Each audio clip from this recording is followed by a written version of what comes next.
L'anarchie s'est-elle installée dans la province du Lualaba ou bien le ministre provincial des Mines en fait un peu de trop dans sa dénonciation? On va se renseigner sur ce sujet aujourd'hui, ce sujet qui a fait la une de l'actualité dans cette partie sud-est de la République démocratique du Congo, dans ce spécial grand plateau avec mes confrères qui évoluent justement dans cette région.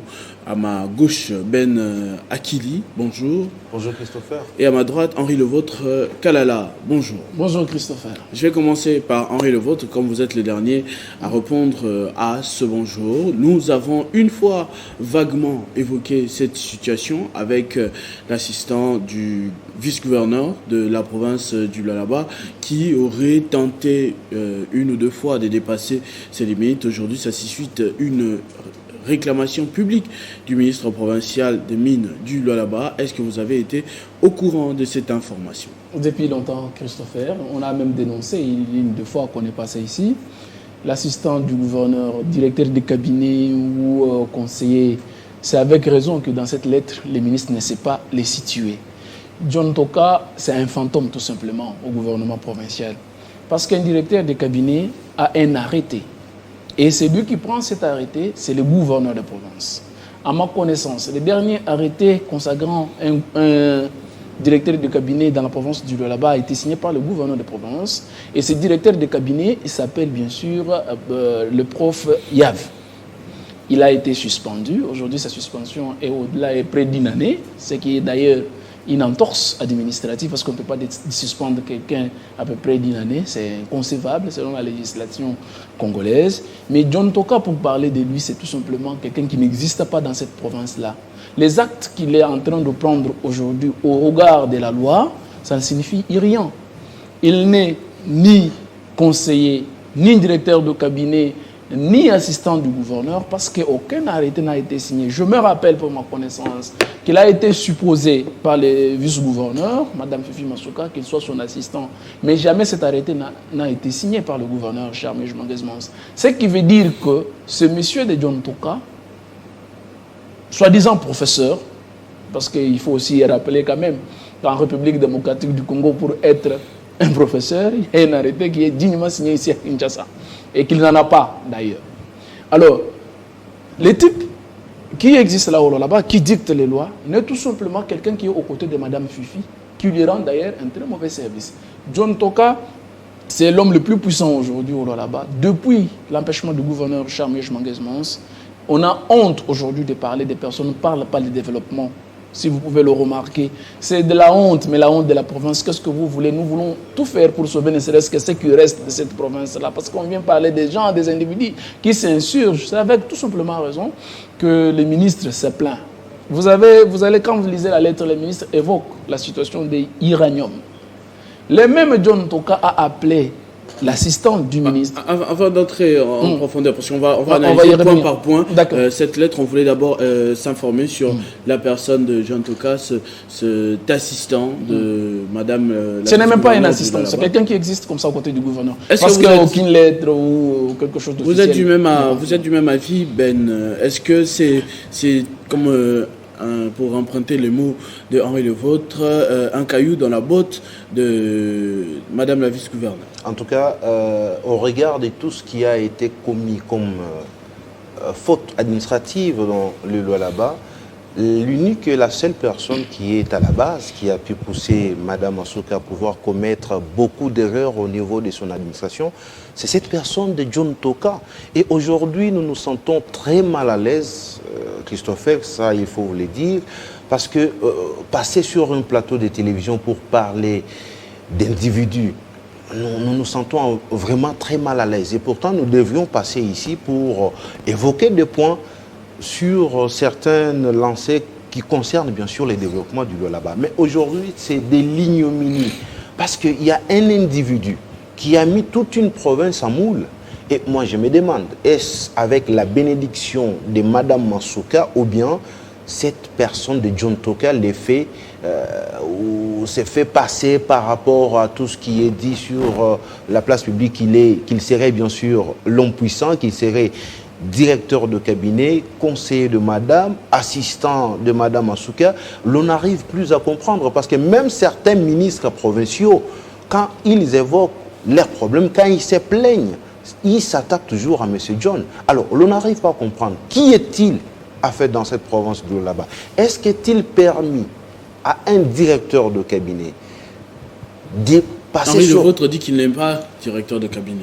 Ben, j'ai dit, si... Qu'il n'est ni directeur de cabinet, qu'il n'est ni assistant. Bien sûr, il ne l'est pas. Pourtant, parce qu'il n'y a pas un arrêté. On entend parler de lui, c'est une sorte de gouverneur bis en fait. Non, mais... Quelqu'un qui a même plus de pouvoir. Mais c'est lui qui prend les décisions. Quand quelqu'un passe sur la place publique pour dire que j'ai pris des initiatives pour empêcher certains ministres à pouvoir organiser leur plan mafieux, qui est-il? Qui est-il pour traiter des ministres provinciaux comme étant des mafieux? Qui est-il, c'est M. de John Toka? Et il passe sur la place publique, dans des télévisions, on le voit dans des réseaux sociaux, un monsieur qui engage la province, les contrats d'une si grande province comme le Lualaba, dans des bistrots, dans des débits de boissons. Il est en train de signer, il est en train de traiter des grands contrats avec certains partenaires, mais dans des bistrots. Est-ce que c'est monsieur pareil? Est-il, bien sûr, valable de pouvoir se placer au niveau du cabinet de madame le vice-gouverneur? On ne pense pas. Mais pourquoi madame Massouka peut-elle également garder un monsieur pareil qui est en train de l'induire toujours en erreur? Ce sont des questions que nous nous posons du jour au lendemain, Christopher. Et aujourd'hui, tout ce que nous avons récolté, tout ce que nous récoltons comme fiasco au niveau de la province du Lualaba est sur les dos de M. John Toka. Et madame n'arrive même pas à comprendre. Quand nous le disions à l'époque ici, que c'est John Toka qui pousse madame Massouka à pouvoir commettre beaucoup d'erreurs, parce qu'il s'appelle juriste. Un juriste, je ne sais pas qu'un juriste pouvait poser de tels actes à l'endroit de certains à l'endroit des administratifs, parce qu'il suspend les gens, il utilise abusivement les policiers, la garde républicaine. Bon, lui-même le dit parce qu'il aurait un grand frère au niveau national qui serait l'un des généraux de la garde républicaine. Est-ce que quand vous avez l'un de vos grands frères qui serait peut-être général, est-ce que cela vous donne en tout cas l'autorisation de pouvoir utiliser la garde républicaine à vos fins privées? Voilà tout ce qui se passe au Lualaba. Et c'est M. de John Toka, pouvons-nous dire que c'est de la malaria ou de la peste? En tout cas, c'est une honte pour le Lualaba aujourd'hui. Et Mme Massouka devrait vraiment se saisir de cette situation pour arriver à tirer au clair la situation. Parce que quand elle reste muette également, donc l'on comprend, l'on sous-entend que c'est elle qui envoie son assistant, son directeur de cabinet, son conseiller pour pouvoir répondre à tout le monde. N'a pas réagi par rapport à toutes ces dénonciations, mais il y a quelqu'un, un notable de la province, un membre de l'exécutif provincial, par la personne d'ailleurs du ministre provincial des Mines, M. Jean-Marie Chizainga, qui est monté au créneau cette semaine avec une lettre de dénonciation contenant à peu près 8 points. Si je ne me trompe pas, oui. On va en décrypter le contenu. Si on peut partager 4 à ma droite, puis 4 à ma gauche. On va commencer avec Henri pour les 4 premiers points. D'accord. Monsieur Christopher, avant que j'y arrive d'ailleurs, John Toka, il réagit dans des médias locaux, alors que le gouverneur à qui cette lettre a été adressée est calme. Ça veut dire quoi? Il se prend pour qui? Parce que quand le gouverneur, le vice-gouverneur, Fifi Massouka, à qui on a adressé la lettre, est calme, et vous répondez au lieu et place, ça veut dire quoi? C'est vous qui donnez des ordres dans une maison ou quoi?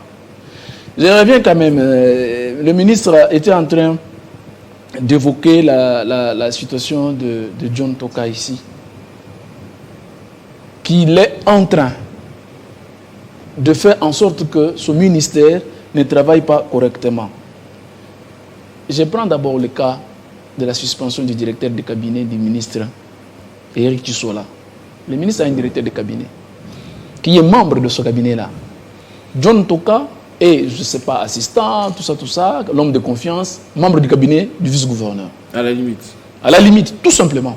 Si John Toka était un homme bon et qu'un juriste, il comprendrait qu'il faudrait agir dans le dos du gouverneur. C'est-à-dire travailler dans l'ombre du vice-gouverneur.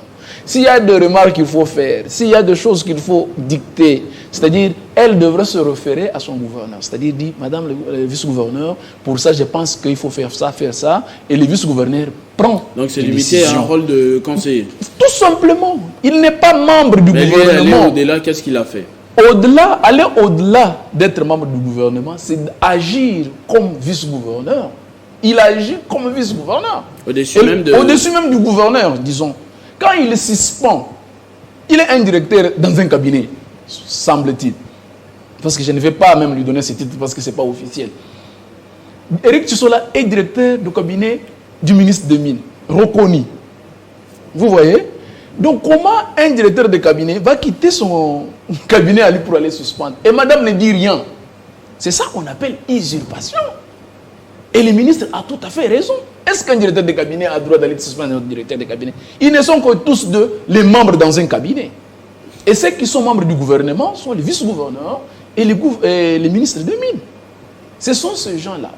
Elle aurait dit s'il était professeur, aguerri, en droit, agir derrière le dos du vice-gouverneur, et que le vice-gouverneur pouvait demander au gouverneur de suspendre, et à son ministre de suspendre le directeur de cabinet. Ce serait bien fait. Ça n'allait pas sauter aux yeux et ça ne compterait pas beaucoup sur lui. Ça n'allait pas peser.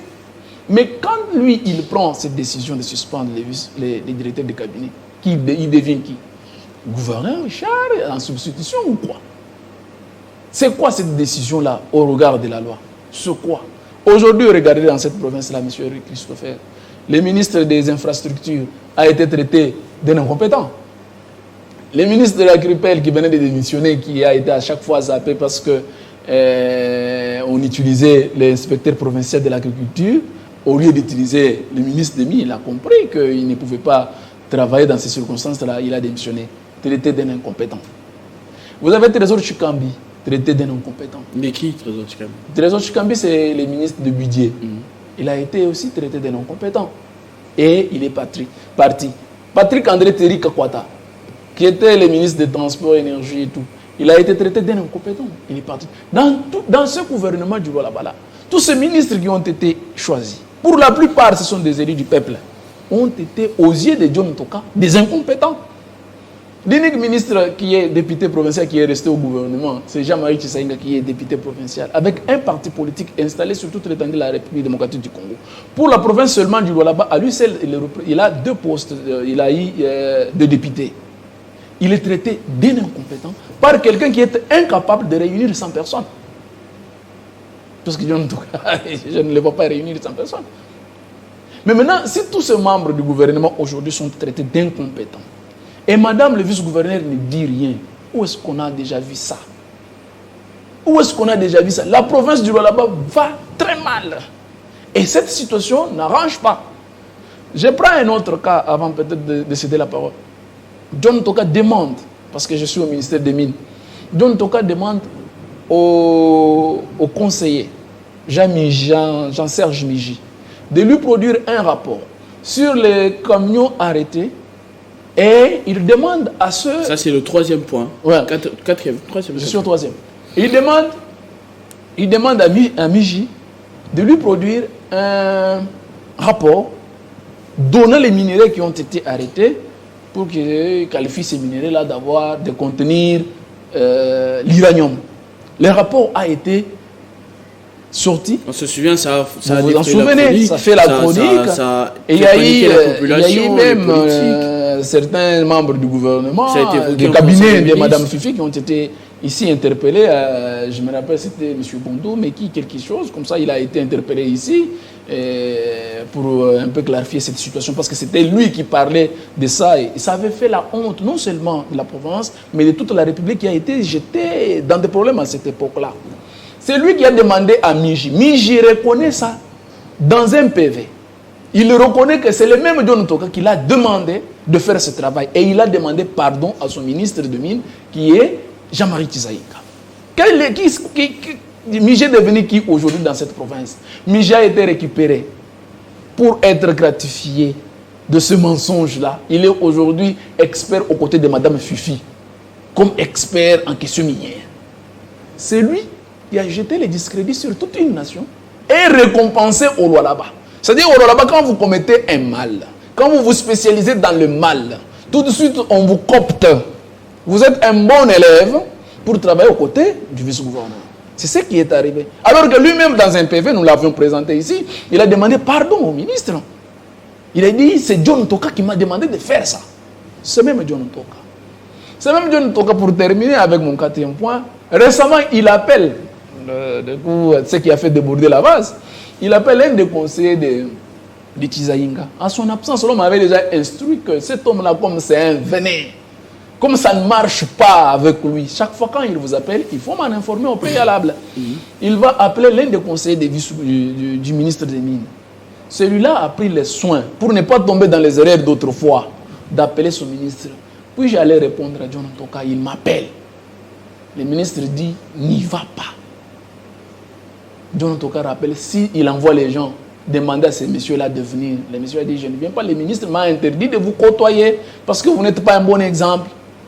Et il dit, ce monsieur, il l'appelle, si tu ne viens pas dans mon bureau, maintenant, je vais vous envoyer la police pour qu'on vous arrête. Les conseillers appellent le ministre et le ministre lui dit de quitter le bureau carrément. Et quand le ministre appelle John Toka, qu'est-ce que vous voulez de mon conseiller? Et il lui dit, vous êtes un incompétent et tout ça. Le ministre a décrit la situation dans cette lettre-là. C'est ainsi que les gars vont partir. Mais John Toka utilise les policiers qui ont été commis à la carte du gouvernorat et les envoie pour arrêter les messieurs dans un bureau, en plein boulot. Heureusement pour lui, les gars n'étaient plus dans les bureaux. Voilà comment aujourd'hui, John Toka est en train de gérer cette province-là. Et cela sous l'œil passif du vice-gouverneur, en tant que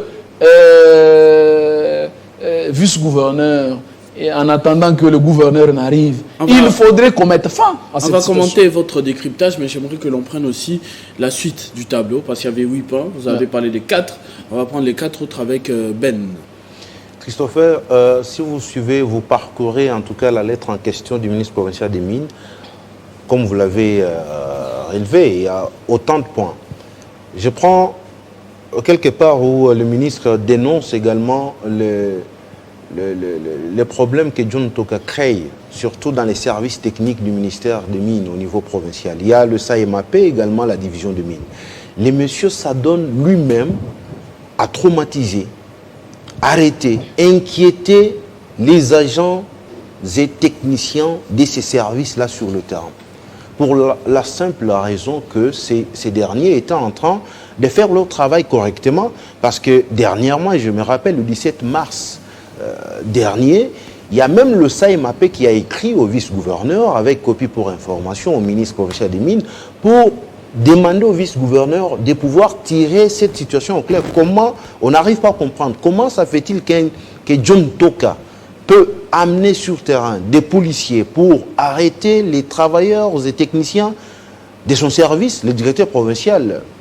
À l'époque, il a été même également sommé de quitter ce poste-là parce qu'il était en train de mettre des mécanismes sur des voies et moyens pour ainsi chercher à empêcher les fraudes minières au niveau de la province du là-bas. Mais John, lorsque ces techniciens-là arrêtent des camions que lui-même est impliqué, alors qu'est-ce qu'il trouve bon de faire? Il faut amener la police, il faut amener les agents de l'ANR qu'on utilise abusivement pour arrêter les techniciens. Donc c'était pour couvrir une de ces failles. Bien sûr, parce qu'il est à la base de beaucoup de choses. Il est allé récupérer les ponts bascules qui étaient restés au ministère des Mines, soi-disant qu'il veut en tout cas s'enquérir de la situation sur le terrain. Mais aujourd'hui... Il faut expliquer, quand vous dites pont bascule. Un pont bascule, c'est ce qui aide à pouvoir... en tout cas peser les camions poids lourds. Donc, tous ceux-là qui font les transactions commerciales, ils les savent, avec des minerais. Et le monsieur récupère cela au ministère des Mines. Jusqu'à présent, il n'a jamais remis. Et c'est ce qui a aidé à ce service que nous avions eu à dénoncer ici, de pouvoir travailler avec sur le terrain les services de traçabilité. Et John Toka et ceux-là qui dirigeaient les services de traçabilité se sont battus. En train de chercher à récupérer la grande partie de l'argent au niveau de ces services. Voilà ce qui a poussé même Mme Masuka à pouvoir supprimer ces services. Nous l'avions dénoncé ici et les gens pensaient que ce n'était pas bon.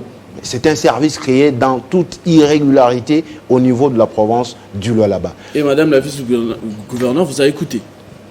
Bien sûr, mais en retard. Après avoir enregistré beaucoup d'erreurs au niveau de la province, mais en retard. Parce que l'argent que gagnaient ces services n'étaient pas, en tout cas, repris dans les caisses de l'État, au niveau de la province. Preuve en est qu'il y a au-delà de 200 agents qui ne sont pas jusqu'à aujourd'hui payés. On a confisqué un service pour clarifier une situation et on a pris ce service-là, on l'a utilisé de manière clandestine au détriment de la province. Bien sûr. Et on parle là du Pont Bascule. Pont Bascule, la création du service de traçabilité qui a été supprimé aujourd'hui. John Toka arrive également à appeler des ministres provinciaux qui sont incompétents. Alors on se pose la question, lui qui appelle aujourd'hui certains ministres, il les qualifie d'incompétents, lui qu'a-t-il fait au niveau de Lualaba? Parce qu'on le connaît, on ne veut pas simplement décrire ce qu'il est. John Toka, il est arrivé à Kolwezi avec l'histoire d'une université qu'on lui a confiée. Mais voilà comment l'homme exprime toujours, où il est caractérisé par la signification de son nom. Les gens vous donnent une université qui devient une extension au niveau de Kolwezi, à l'époque encore ville urbano-rurale de la province du Grand Katanga. Mais quelques mois après, il fait un coup d'État, il s'accapare de l'université, il change de nom. Et cette université n'existe plus aujourd'hui. Parce qu'il était incapable d'abord lui-même de payer. Lorsque les étudiants payaient les frais académiques, il était incapable de pouvoir payer les loyers. Et aujourd'hui, l'université n'existe plus. Même les professeurs qui y donnaient cours n'étaient pas du tout payés. Mais un monsieur pareil qui veut se passer aujourd'hui comme étant un modèle devant certains membres du gouvernement provincial, mais on se demande, il n'y a que là-bas qu'on peut retrouver des choses pareilles. Parce que si nous étions dans un état sérieux, ces genres de messieurs ne pouvaient même pas occuper des fonctions officielles. Mais qu'est-ce qu'il fait à côté de Madame Asuka? C'est pousser Madame à commettre beaucoup d'erreurs. Induisant Madame à chasser tel, à garder celui-ci et à ne pas collaborer avec telle personne. Et ces désordres-là, cette pagaille-là au niveau du gouvernement provincial, mais cette pagaille est créée par la personne de John Toka. Autant de points énumérés par le ministre provincial des Mines. Et vous pensez qu'à la longue, les climats au sein du gouvernement provincial sera-t-il encore parfait? Parce qu'aujourd'hui, les violons ne s'accordent plus. Les violons ne s'accordent plus parce que le ministre provincial des Mines rappelle même qu'il est le seul répondant devant le Parlement provincial. Parce que c'est lui, lorsque les choses ne marchent pas dans son ministère, c'est lui qui doit répondre. Aujourd'hui... Même si il a été entre-temps dépouillé... Il est dépouillé de toutes ses fonctions au niveau du Lualaba comme étant ministre provincial des Mines. Parce qu'il y a un cabinet parallèle qui travaille comme étant le ministère parallèle des Mines. Donc, tous les sujets qui devraient être traités par le ministre provincial des Mines, aujourd'hui, il y a un cabinet au sein ou à côté de Mme Masuka qui traite toutes ces questions-là avec comme argument que ce monsieur s'est enrichi ou il a été... C'est M. Mouyej qui l'a aidé à pouvoir s'enrichir sur les dos de la population. Mais l'unique province, ça il faut le rappeler, sur l'ensemble de la République, l'unique ministère de mines sur l'ensemble de la République qui a pu faciliter la signature. Aujourd'hui, nous totalisons 21 cahiers de charges qui ont été signés dans cette province. Et les restes des provinces emboîtent le pas du Lualaba. L'unique province qui a pu, en tout cas, avoir récolté autant de signatures de cahiers de charges pour aussi impacter toutes les populations qui environnent, bien sûr, les carrés miniers. Mais c'est le Lualaba, avec à la tête le ministre provincial Jean-Marie Kisainga. Et quand il le fait, ce n'est pas lui qui gagne, mais plutôt c'est la province qui gagne. Mais un monsieur pareil, vous le traitez d'incompétent par quelqu'un, en tout cas, je voudrais le qualifier, mais je sais que ça pourrait faire mal, mais nous interpellons également... Pas de considération personnelle. Hein? Nous interpellons en tout cas les autorités, parce que la situation, je crois que le ministère national des Mines a été saisi, le SAIMAP a été saisi au niveau national, également la division des mines a été saisie. Et nous pensons que dans les jours à venir, une solution devrait être trouvée parce que même le ministère national de l'Intérieur a été également saisi par rapport à cette situation. Parce que l'on ne peut pas accepter qu'un ministre provincial soit traité de la sorte par un collaborateur du vice-gouverneur. Non. Je vais prendre Henri aussi. Ce problème, vous le dénoncez, le ministre provincial le dénonce, et donc ça emprunte un tout petit peu la tenue de la réalité. Ça veut dire qu'il y a un problème, il y a un dysfonctionnement. Total. Mais John Toka est derrière la vice-gouverneure Fifi Masuka. À votre avis, pourquoi elle ne réagit pas? Est-ce que ça ne sous-entend pas une petite bénédiction de sa part que bon, faites-le, je suis derrière vous, je vais vous couvrir? En tout cas, c'est tout ce que ça saute aussi. Est-ce que John Toka agit seul? Est-ce que John Toka a pris le vice-gouverneur en otage? Que le vice-gouverneur ne sait pas quoi dire, peut-être devant lui ou quoi? Ce sont des questions que nous nous posons. Mais tout simplement, au regard de ce qui se passe, on sent que c'est John Toka qui dirige cette province-là. Parce qu'ils peuvent prendre des décisions. Dans une des émissions, la récente que John Toka a tournée, il dit qu'il a pris des mesures contre les ministres provinciaux mafieux. Oui, et il a donné des instructions au service. Un directeur de cabinet doit donner quelle instruction au service? Disons-nous la vérité. C'est quoi cette histoire-là? Qu'un directeur de cabinet donne des instructions au service, il est qui au sein du gouvernement provincial? Ça nous dépasse. C'est au-delà de toute connaissance de la législation congolaise, de l'administration congolaise. C'est au-delà, en tout cas, la situation au là-bas. Les très intelligents, John Toka, le professeur, l'assistant, les conseillers et tout ça. J'ai seulement, je suis en train de me poser des questions. Il est l'homme le plus fort aux côtés de Mme Fifi Masuka.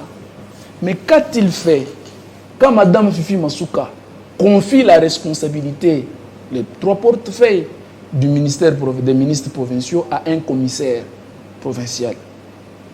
Les ministres des infrastructures étant suspendus, les ministres des budgets étant suspendus, les ministres des transports étant suspendus, on prend ces portefeuilles-là, on les donne à un commissaire.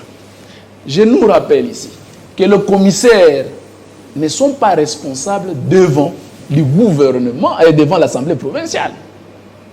Quand il fait le professeur John Toka aux côtés de madame, a-t-il dit que l'intérimaire que vous donnez ici au commissaire, ils ne sont pas responsables devant l'Assemblée provinciale? Aujourd'hui, si on rappelle Kazembe, qui est le conseiller, qu'est-ce que je dis, qui est le commissaire provincial, si on l'interpelle à l'Assemblée, il est irresponsable, il ne peut pas répondre aux questions des honorables députés par rapport à l'infrastructure, par exemple. Parce qu'il est le ministre intérimaire. Ça ne comprend pas. On ne comprend pas comment un commissaire peut-il aller jouer le rôle de ministre. Les ministres, les 10 ministres qui ont été choisis par Richard Moïse-Manguez-Mons ont été investis par l'Assemblée provinciale et non les commissaires. Lui qui est intelligent, qui est plus compétent, qu'a-t-il dit à Mme Fifi? Qu'a-t-il dit à Mme Fifi? Comment le type va répondre aujourd'hui? Et ces 3 portefeuilles-là qu'on a confiés à un commissaire, ça signifie quoi? Il va faire quoi avec? C'est plus ça. Vous avez vu le gouvernement du Doualaba est amputé de ses 5 membres, s'il vous plaît. 5 ministres sont partis. 5 ministres. Et pour la plupart de ces ministres sont des députés provinciaux. Voilà pourquoi quand on disait ici qu'il n'y a pas une bonne presse pour le président de la République. Madame la vice-gouverneure dit que ce ne sont pas des gens qui travaillent pour la province. Non, mais ils sont... C'est pas elle exactement, mais en tout cas son opinion. Pour qui? Que ce ne sont pas des gens qui travaillent pour la province, ce sont des gens qui sont là pour Richard Mouyej et qui sont là en train de saboter le travail. Et Fifi Masuka et ses membres du gouvernement ont été choisis, ont travaillé sous les règnes de Richard Mouyej-Manguez-Mons. Fifi Masuka, que je rappelle ici, qu'elle est au gouvernement provincial, pas comme présidente de FIDEC. Elle est passée sur la liste des PPRD. Elle n'est pas passée comme FIDEC au gouvernement provincial. C'est Mouyej qui l'a porté. Fifi n'est pas membre du gouvernement, n'est pas membre de PPRD. Allez, regardez. Fifi n'est pas PPRD. Mais il est passé là-bas comme PPRD. C'est Mouyej qui l'a porté. Fifi a son parti FIDEC. Qui n'est installé qu'au là-bas, malheureusement, et peut-être à Lumbashi. À Kinshasa, il y a un siège, on voit, il y a des affiches bon, à Bandal. En fait, c'est un parti qu'on découvre alors. Vous voyez un peu toutes ces choses-là. Fifi est là. Parce que Mouyej a bien voulu que Fifi soit là. Aujourd'hui, on dit que ce membre, ils ont pour la plupart, par exemple, Jean-Marie Tizaïnga, il est là ministre des Mines depuis le démembrement de la province du Rwanda. Donc c'est quelqu'un qui est chevronné, qui connaît bien les lois là-bas. Mais en même temps, les autres, ceux que vous évoquez qui ont démissionné, Agripel, infrastructure et d'autres, les travaux ne pouvaient pas s'arrêter, il fallait trouver une solution. À votre avis, il fallait faire quoi? Y a-t-il pas des ministres qui sont restés dans cette province? Il y a des ministres qui ont pu confier ces tâches. Comme ça, en cas d'un problème, l'Assemblée provinciale interpellait les ministres. Allez interpeller les ministres, venez, c'est quoi la question? Parce qu'il faut être responsable devant l'Assemblée provinciale. Au là-bas, on a créé un monstre sans tête. C'est tout ce qu'on a créé au là-bas. On a créé un monstre sans tête. Cher président de l'Assemblée provinciale et cher député, quand vous voulez connaître aujourd'hui la question sur les infrastructures ou les budgets, allez-vous inviter qui? On va inviter qui? Ces gens-là sont irresponsables devant l'Assemblée provinciale. Le commissaire Kazembe, par exemple, irresponsable. Pour preuve, regarde ce qui arrive. Louise Moïlichi n'est pas là, qui est chargé de l'agriculture. Aujourd'hui, qu'est-ce qui arrive? On enregistre dans ce pays où les gens ont du mal à manger. Là-bas, il y a près de 40 000 sacs de farine qui pourrissent. Oui, vous savez pourquoi?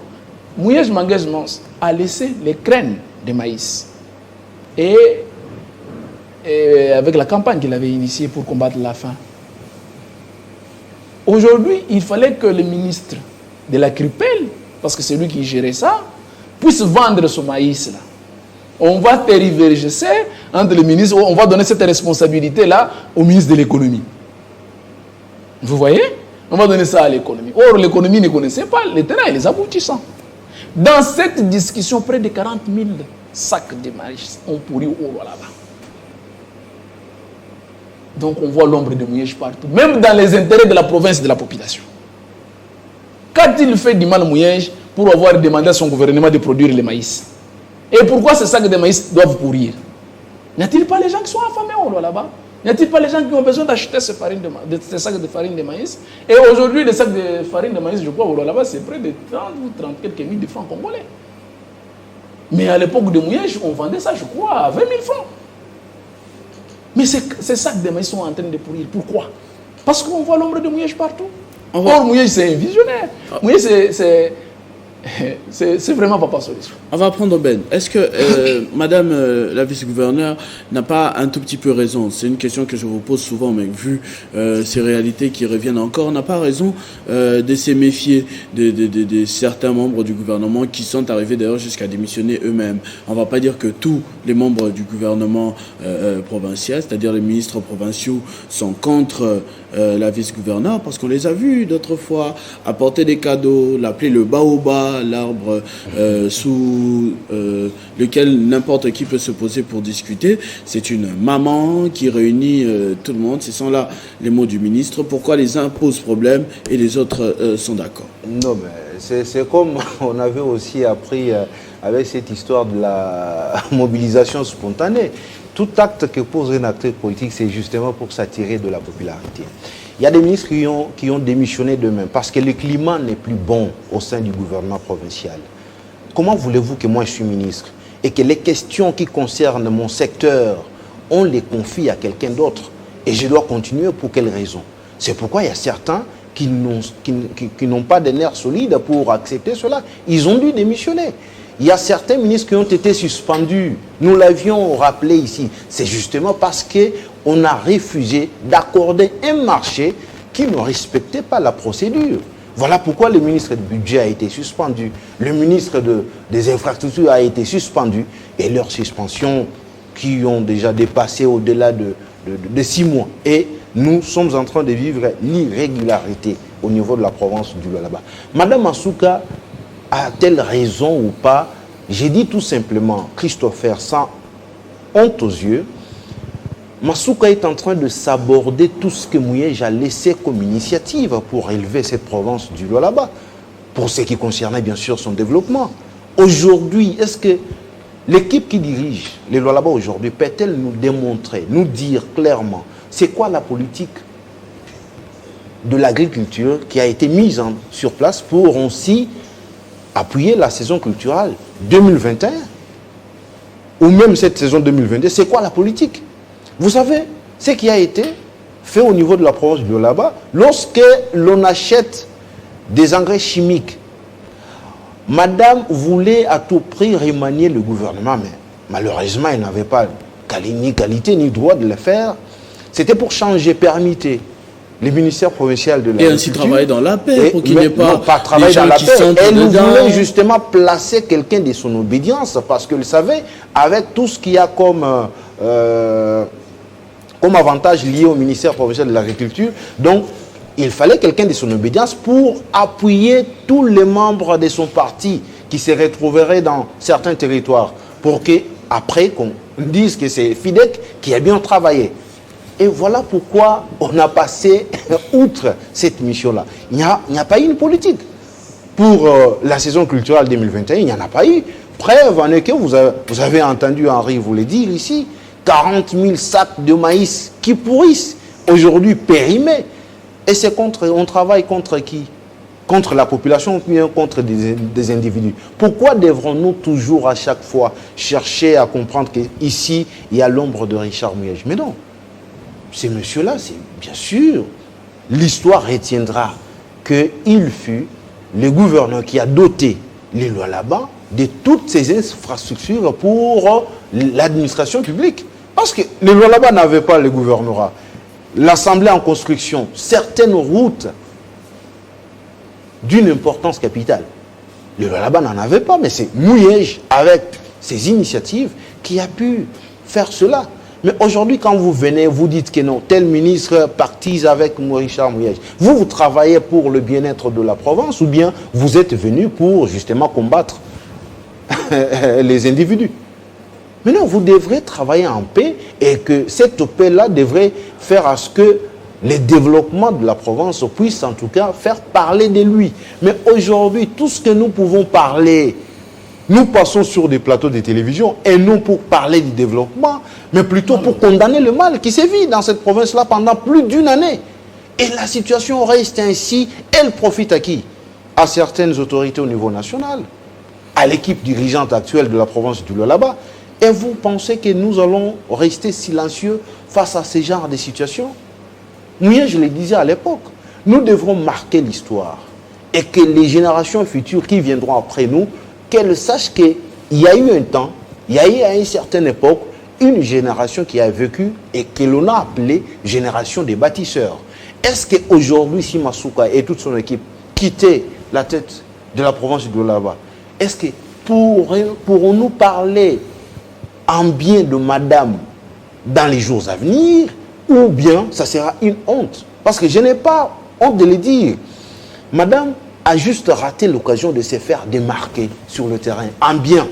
Mais elle s'est démarquée dans le mal, dans la convoitise, dans la mauvaise gestion. Ça, il faut le dire, parce que la mauvaise gestion, ce n'est pas seulement que vous déplacez là, vous détournez de l'argent. Non, mais quand vous faites, vous organisez mal le travail. C'est également une mauvaise gestion. Vous ne respectez pas des procédures pour permettre à l'administration publique de bien fonctionner sur le terrain. On a permuté certains responsables des services au niveau du Lualaba sans pour autant respecter des normes. On prend quelqu'un qui était numéro 1 au niveau du service de passation de marché public, on les place dans une direction sans pour autant respecter une procédure normale et puis on les notifie simplement par quelqu'un qui s'appelle directeur de cabinet au niveau de Lualaba. Mais vous pensez que ces gens-là sont-ils contents? Parce que c'est le Lualaba qui est en train de sombrer. Et aujourd'hui, vous pouvez entendre tous les discours qui se passent du jour au lendemain. Qu'est-ce que l'on dit du Lualaba? Est-ce que le Lualaba, on peut encore hisser son étendard du fleuron économique sur le plan international, comme c'était dans le temps? Aujourd'hui, la conférence Indaba, est-ce que le ministre provincial des Mines va y prendre part? Qui vont représenter le Lualaba? Ce sont des questions majeures. Et quand nous les soulevons aussi, les gens pensent tout de suite que nous sommes contre Mme Masuka. Mais non, mieux vaut une vérité qui fait mal plutôt qu'un mensonge qui réjouit. Parce que l'on ne peut pas rester silencieux parce que Mme Masuka est là et elle est en train de faire du mal à la population et nous devons rester silencieux. C'est tous ces gens-là qui chantent du matin au soir tout autour de Mme Masuka. C'est parce qu'ils trouvent gain de cause. C'est parce qu'ils se retrouvent et ils oublient qu'ils sont là pour aider l'autorité à mieux faire sur terrain. Parce que faire bien sur terrain, c'est aider également à ce que la population, qu'elle arrive à applaudir demain que non. Nous avions connu une dame, malgré que le gouverneur n'était pas était empêchée. Mais elle a marqué son temps. Elle a marqué son temps. Elle nous a aidés à bien se développer. Mais aujourd'hui, si elle partait, c'est du toïboui. Dernier tour de parole. Je vais commencer par Henri. D'abord, le ministre provincial a dénoncé et après. Un courage exceptionnel de Jean-Marie Tizaïnga, ça il faut le dire. Hein. Les mal, on les dit en regardant le responsable en face. Je crois que Jean-Marie Tizaïnga a fait le plus important pour sa part. C'est un député, il a la responsabilité, il doit revenir faire sa campagne au moment opportun, il a un bilan à défendre, il a dit qu'il ne pouvait pas continuer à cautionner les mal, il a sorti les irrégularités et tout. Je sais qu'au niveau de Colusi ou de là-bas, Mme Fifi ne trouvera pas de solution parce que tout simplement, John Toka l'a pris en otage. Je sais qu'il ne trouvera pas de solution. Mais comme la situation est déjà au niveau de Kinshasa et que le ministère de l'Intérieur est saisi, le ministère des Mines est saisi, le secrétariat général aux Mines est saisi et également CMAP qui a été touché par les comportements de John Toka, je crois qu'il y aura dans les jours à venir toute une mission urgente vers le là-bas pour comprendre comment la chose se passe et au besoin demander à John Toka de répondre de ses responsabilités ou à Mme Fifi. Parce que de toutes les façons, John Toka étant un fantôme et agit librement sans pour autant être autorisé par Mme Fifi et officiellement ou notifié, je crois que Mme Fifi répondra de tout ça. Parce que c'est elle qui répondra, qui est responsable, même si elle-même est irresponsable devant l'Assemblée provinciale. Donc, c'est ce que je dis, dans la province, il y a un monstre. C'est vraiment un monstre qu'on a dans la province du là-bas. On ne sait pas qui est responsable, qui va aller faire et tout ça. Donc, ma prière et tout ce que le Lualaba attend, c'est que le gouverneur du Lualaba rentre le plus vite possible, parce que une fois présent, beaucoup de choses vont se réglementer de choix. Je ne vois pas un gouverneur avoir des cabinets, ça n'existe pas. Le cabinet est unique pour le gouverneur. Madame Fifi ne peut pas avoir son cabinet et Richard Mouye-Jimanguez va avoir son cabinet. Non. Le cabinet dans nos provinces, c'est le seul cabinet.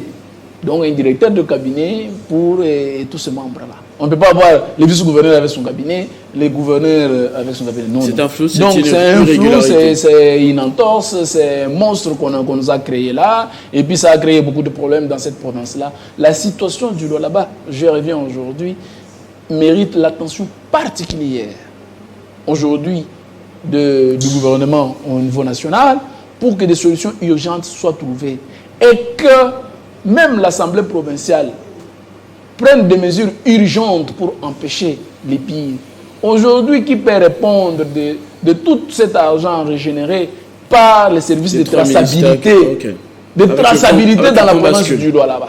Parce que de traçabilité, on nous a inventé que c'est ça qui a fait augmenter les recettes et que le budget a été doublé. Chers députés, chers membres du bureau de l'Assemblée provinciale, où serait parti l'argent régénéré par ces services? L'argent qu'on s'est dissipé là-bas au Lualaba. L'argent est parti où? L'Assemblée provinciale, je rappelle, est le contrôleur du budget. C'est l'Assemblée qui est l'autorité budgétaire dans nos provinces. Est-ce n'est-il pas aujourd'hui lié qu'on se pose toutes ces questions-là dans notre Assemblée? Est-ce que l'Assemblée est devenue passive jusqu'à ce stade-là? Y a-t-il pas des questions qui sont aux yeux pour que les députés provinciaux défendent quand même cette province? Parce que la province est à la rue aujourd'hui. On va aussi prendre la conclusion de Ben Akili. Pour vous, qu'est-ce qui va se passer pour la suite? Je pense que l'Assemblée devrait, en tout cas, comme les dossiers déjà au niveau de son bureau, devrait en tout cas se saisir tout de suite de ces dossiers. J'ai même appris que le ministre a été entendu. Entendre également ou interpeller Madame la vice-gouverneure. Bon, je sais qu'il y aura une frange de députés qui diront mais non, le vice-gouverneur n'est pas rédévable devant le Parlement, mais quand il faut en tout cas présenter les projets de budget rectificatifs, là on va applaudir et dire que c'est Madame qui est au-dessus de tout. Et nous pensons également, lorsqu'il y a une mission urgente qui sera envoyée au Lualaba, que ces gens qui partent, qui descendent au Lualaba, qui ne puissent pas seulement s'intéresser à l'argent qui leur seront présentés, parce que nous en avons connu autant de missions effectuées au Lualaba, mais pour des résultats qui ne tiennent pas debout. Et nous espérons qu'avec tout ce qu'il y a eu comme dénonciation, les Lualaba pourraient, ou les Lualabés pourraient en tout cas se réveiller pour dire maintenant le mal c'est elle, le mal public pour les Lualaba c'est elle. Nous devons agir pour que le Lualaba retrouve sa belle robe qui reste jusqu'à ternie. Et nous attendons ces jours-là pour placer ces Lualaba sous un symbole de paix et d'unité les jours que Mouyej va bien sûr regagner sa province. Merci beaucoup Ben Akili, merci beaucoup Henri Lévôtre Kalala pour ces analyses sur cette question qui fait la une de l'actualité en ce moment dans cette partie du pays, notamment pour ceux qui nous ont rejoints en chemin, la lettre de dénonciation du ministre provincial des Mines dans la province du Lualaba, Jean-Marie Chizaïnga, par rapport au comportement d'un proche du vice-gouverneur de la province. Il s'agirait des irrégularités qui ne font pas du bien au fonctionnement de la province. On a eu droit à toutes les analyses possibles avec nos deux confrères qui évoluent dans la région, dans le journalisme d'investigation, Henri Lévôtre Kalala et Ben Akili. Merci beaucoup. Merci. Merci également à vous de nous avoir suivis. On se retrouve très prochainement sur Télé 50 avec le même plaisir. Vivez heureux, vivez 100 ans, mesdames et messieurs.